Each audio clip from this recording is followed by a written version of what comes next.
All right, what's going on? It is Monday, the day after the Super Bowl. We are live. I'm Cash from Cash Media / Cash Sports. It is the day after the Super Bowl, and I'm here to cover and talk about it. Before we get into that, cue the intro.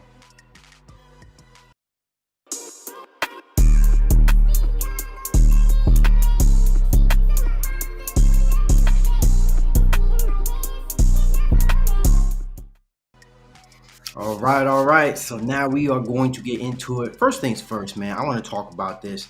This NFL Super Bowl game was fantastic. We got another great Super Bowl event. You can definitely add this one to the history books.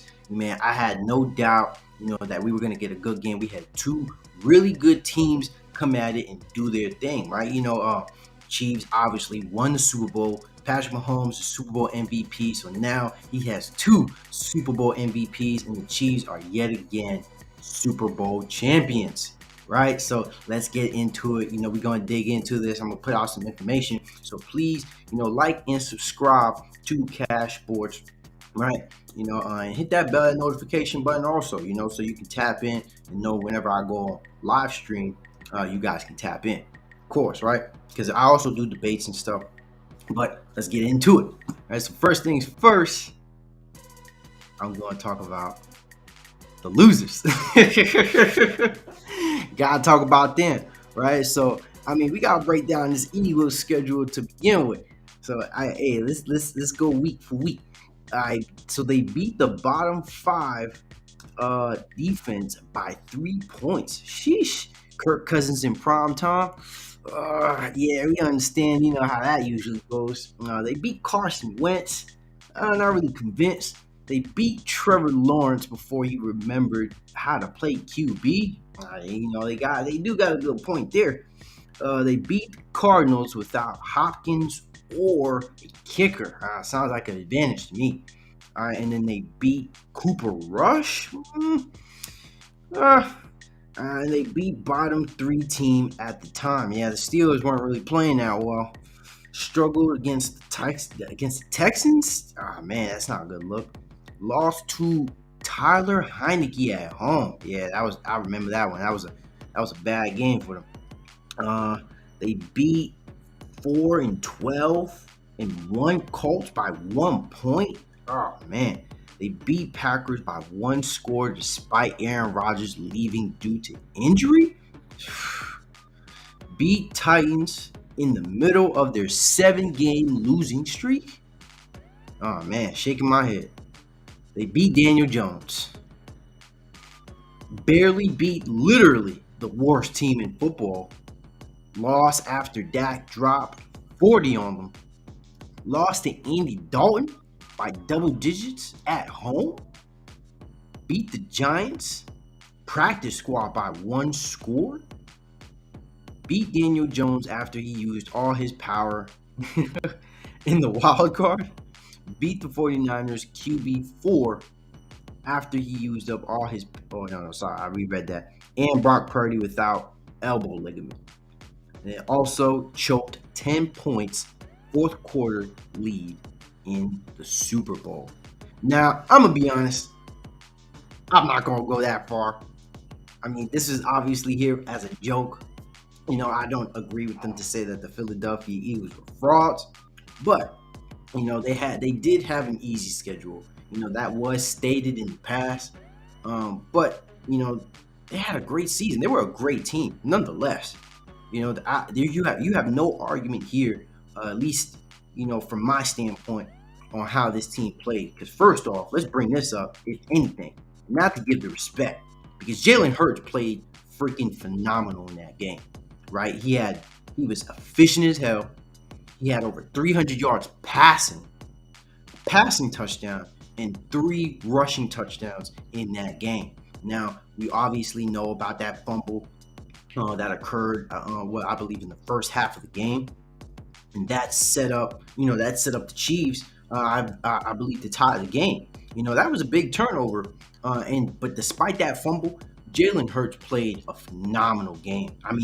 Nobody expected him to come out in that game and to perform the way that he did, right? He threw for over 300 yards passing. Some people are even coming out and saying that he outplayed Patrick Mahomes. Now, ultimately, I can't really say that, at least how I view it, because Patrick Mahomes still came out there. He didn't turn over the ball not once. I mean, yes, Jalen Hurts did put up more touchdowns, but for me, I feel like in order for me to say that, you got to seal the deal and win the game, right? But we know that it wasn't ultimately Jalen Hurts' fault. I mean, he came out, he had such a great game, right? And honestly, I gotta say this. This was an outstanding performance for the Eagles and Jalen Hurts. Jalen Hurts needs to get paid. He needs to get his money, right? There's seeing where this brother has came from, being at Alabama, getting benched for Tua Tagovailoa in the NFC championship, the college football championship game, and then ultimately getting transferred to Oklahoma, becoming a Heisman Trophy finalist, getting drafted by the Eagles, having doubt. Nobody even expected the Eagles to really even go to the Super Bowl. Not after last year.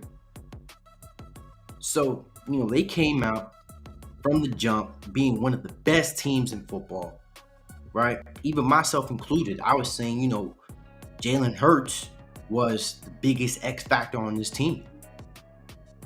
And so now looking at the position that Jalen Hurts is in and having such a wonderful game, I think the Eagles are in a very good position to get back into the position that they were yesterday in Super Bowl 57.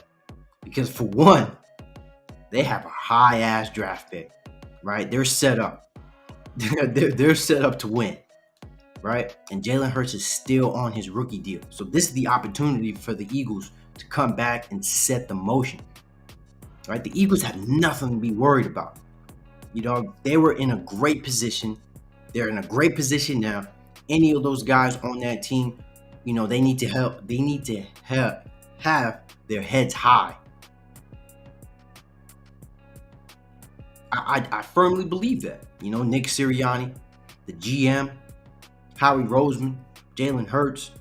But to break it down from a statistical standpoint or looking at it from an analytical perspective, I got to bring this up. And so give me a second. And I'm going to pull it up right now. Yes, sir. Is the pass rush. The pass rush was obviously the biggest losers in this game. I definitely boasted about it in the past. I did say, I did talk about this Philadelphia Eagles pass rush for a very, very long time. I was speaking from a perspective like, hey, they were one of the best pass rushing defenses, in the league. They were one of the best. They had one of the best defenses in the league, right? So, and to have the season that this season has had so far, and to not have no sacks on Patrick Mahomes. Granted, Patrick Mahomes played phenomenal in this game, right? Patrick Mahomes had an outstanding game, but at the end of this day, Patrick Mahomes was pressured on 25.9% of his dropbacks in Super Bowl 57. This was the first game since Week 12 where the Eagles did not record pressure rate over 34%, snapping their NGS error, the new record of 8 straight games. The Eagles did not sack Patrick Mahomes on any of their 7 pressures. The Eagles converted 32.1% of their pressures into sacks this season, including the playoff. That was the 3rd highest rate in 2006. Mahomes under pressure, 15.2% sack rate. That's first. Hey, man. What's up, our money? How you doing, bro? My Patriots gonna get better this season. Hey, we gonna have to hope. My Giants is gonna get better too. The season just finished though, so we gonna have so much time to talk about NFL offseason, talk about the draft, talk about free agency. But we gotta talk about this game though. We gotta talk about this. We gotta talk about what just happened because we did see history in the making. We saw a fantastic game, and I'm just now really getting into it. Right, so with this pass rush, obviously it was disappointing. It was disappointing to say the least. They didn't live up to expectation. They weren't able to get to Patrick Mahomes. He was able to make plays with his feet. He was able to drop back and be efficient from the field. Not to say that they didn't give him a challenge. He was very elusive. He was very shifty. He was just able to make the plays that was necessary for them to really come back and do the things that they needed to do. Right? And then so I had something else for you guys here. Let me see.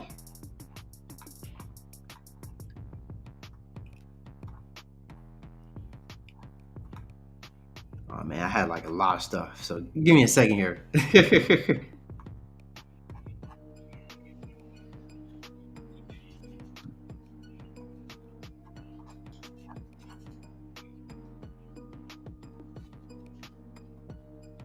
Mm, okay. So Patrick Mahomes, a down 10 in the second quarter, 13 for 14, one throwaway, had a total of 126 total yards, four straight scoring drives, and 133.9 pass rate. Right. So ultimately, in the second quarter, in the second half of the game, he damn near had a perfect freaking game in the second half. Right. I believe like what the Eagles secondary were playing man coverage 55% of that game.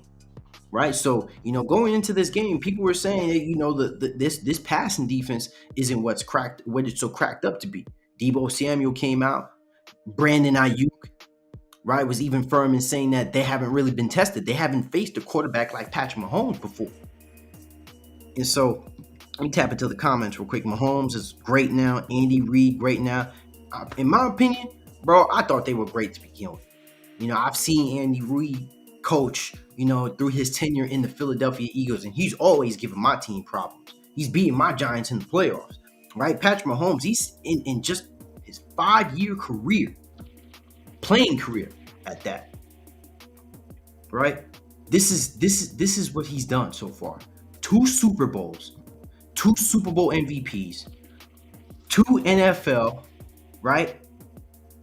Regular season MVPs, an Offensive Player of the Year, 2 first-time All-Pros, a second-team All-Pro, 5-time Pro Bowler, right? Every year that he's played a full season, two-time passing touchdowns leader, and the NFL's passing yards leader, which is this year. And then he's already career passer rating 105.7, 100 in career playoff passer rating with a minimum of 150 attempts, 106.1 total yards by a quarterback in a season, 5,614, which is this year, and passing touchdowns in a single postseason season, 11 touchdowns in 2021, which is tied.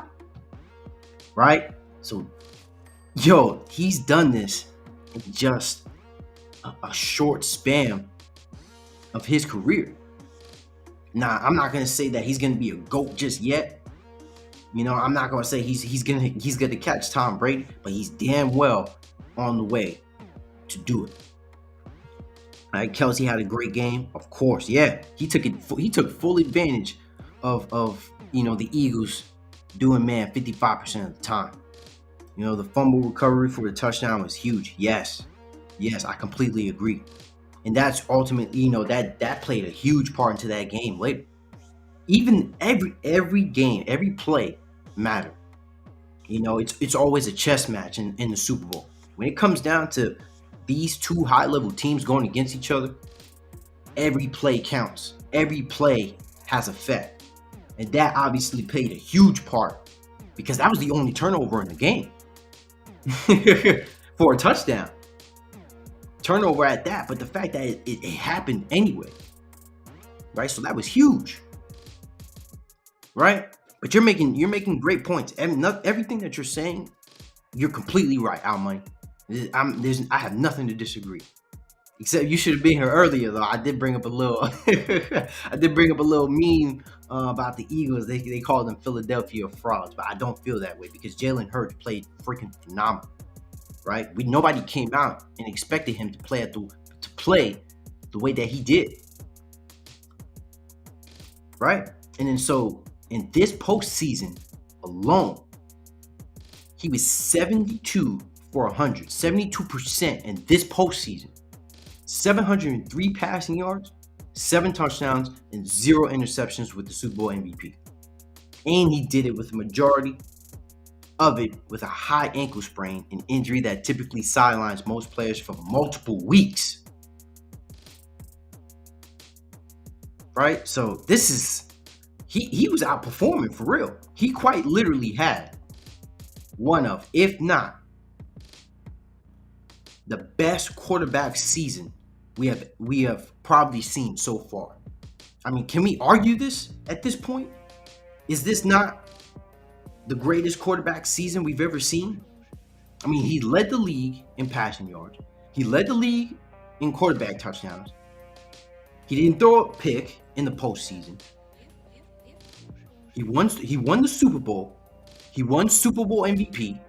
I mean, can we have any doubt?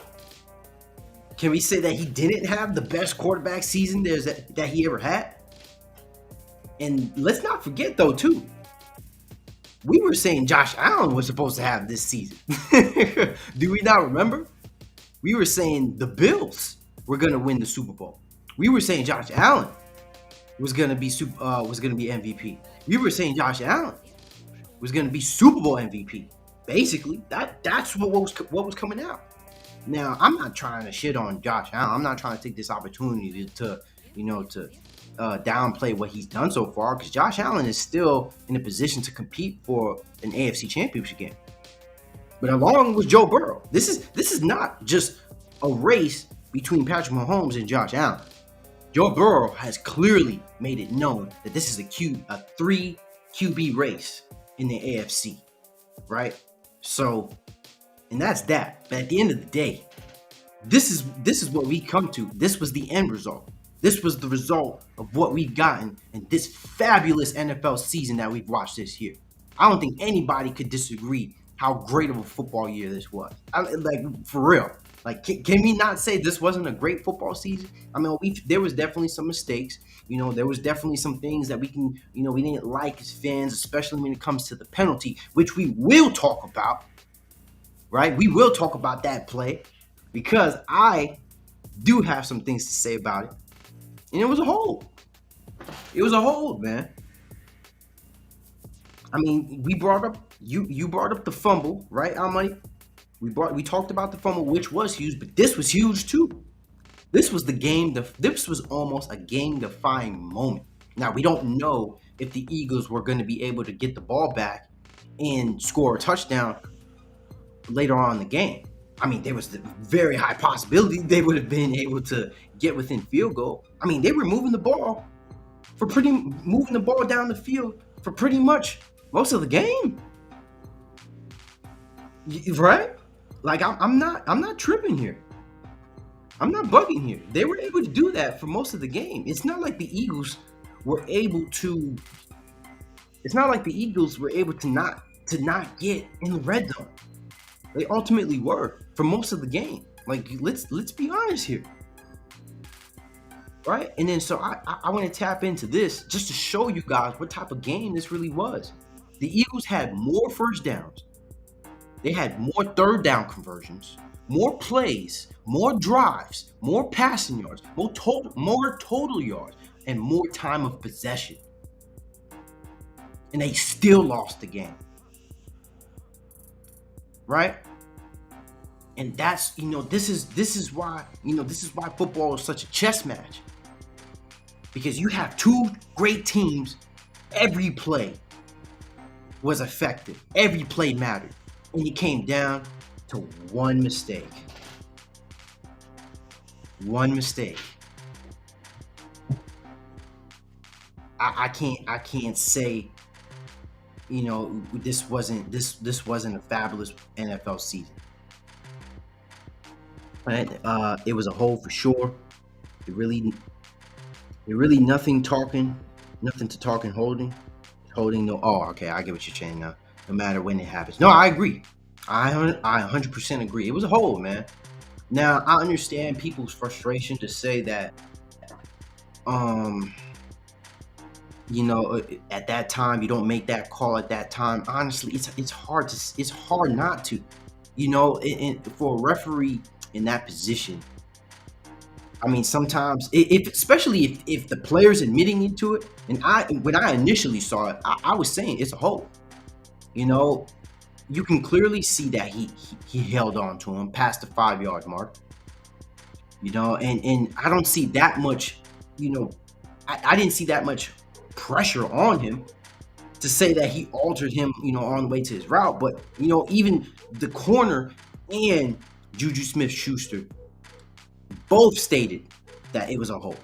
So, and I said it was a hold initially, right? So you're gonna have two sides that's obviously gonna agree and disagree. Obviously, the Philadelphia Eagles are pissed because they lost the Super Bowl, but Chiefs fans are gonna agree with it because it's their team winning. And then you have the people in between that's either gonna say, "Oh, you don't call, you don't make the call, or you do make the call."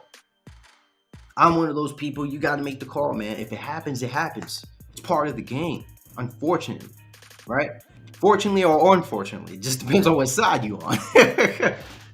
Sorry, Eagles fans, right? So it is what it is, man. It's sad to say, but like I said, if it comes down to one play, I can't. As the Eagles fan, you can't look at your team and say that you're not going to be back in this position again, or you're definitely going to be in the playoffs again. It's just a matter of just setting, obviously drafting right, manipulating the salary cap, and then heading into the next season with vengeance and coming out and balling, man. I mean, obviously, you still got to compete against your division. The Cowboys are still not a bad team, despite what I think of them. This is my honest opinion to say that the Cowboys are a good team, right? So, got to give credit to where credit is due. But the Eagles were simply better. The Eagles are better than my Giants as of right now. And they're definitely better than the Commanders. So, and we already know, man, when you're the best team in your division, you're guaranteed to go to the playoffs. Right? But are they going to be the number one team heading into next year? That we don't know. Right? So that's going to take time for us to get into that. But in my opinion, who are the biggest losers in this game? Honestly. For one, I'm going to start with one person. Then I'm going to go to the next. Aaron freaking Rodgers. I can honestly say this now, that in Patrick Mahomes' first 6 seasons, in the 5 seasons that he played, he's already better than Aaron Rodgers. Can we honestly say he isn't? Can we honestly say that Patrick Mahomes isn't better than Aaron Rodgers currently at this moment? And it's not like he's gonna be in the league for a very long time, right? Aaron Rodgers is gonna be here. I mean, not Aaron Rodgers. Patrick Mahomes is gonna be in the league for a very long time, right? But in just the 5 years that Patrick Mahomes has been in the league, he already has 2 Super Bowls, something that Aaron Rodgers doesn't have, which he still needs to cement himself as an all-time great in league in quarterback history. Right? Another thing is Tyreek Hill. I mean, I know I'm keeping it straight football here. We know he got it because of the money. He wanted to leave because of the money. Chiefs simply weren't offering him enough guaranteed money, right? So he had to go. And the Chiefs had to trade him.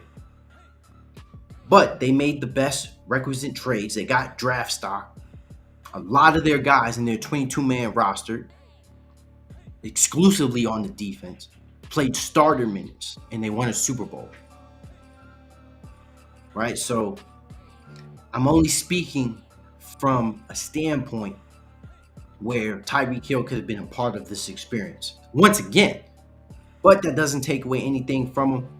I'm only simply speaking from the position where he could have still won another Super Bowl. Right? But hey, you got the money, bro. Hey, ain't nobody hating from here. So, but yeah, man, it was definitely a great game, great season. You know, we saw a lot of great teams. You know, I'm gonna make another video uh doing the biggest takeaways probably from every single team, right, from this year, right? And then we're gonna get into that, and I'm gonna talk about. I'm gonna do it set with the draft order. All right, so we're gonna do it like that, and we're gonna get into certain draft prospects. We're gonna be talking about which ones they could potentially take. Come on, man, it's not over. And basketball is gonna start to ramp up. All-Star break is coming up this weekend. I am gonna be tapping into it yet again. So it was great. I love what we've seen. All in all, man, we just had great football. All right, so like and subscribe, man. Subscribe to CashSports. Hit that bell, that notification button. Thank you guys for tapping in. Later, I am going to be streaming Grand Theft Auto. I got my Twitch suspended yesterday. I'm pretty sure you guys can have a you guys can speculate on why, but I was kind of trying to watch, trying to put the Super Bowl on there. Kind of shouldn't have done that. It was probably common sense. I shouldn't have, streamed the Super Bowl on Twitch. But hey, it is what it is. So I will be back on here, but obviously there's going to be so much more to talk about. It's probably going to be a later. Probably gonna be a little bit later for me for streaming tomorrow because I do have school in the middle of the day. But thank you guys for tapping in. Hey, Al Money, appreciate it once again, and have a great day. Thank you guys for watching Cash Media.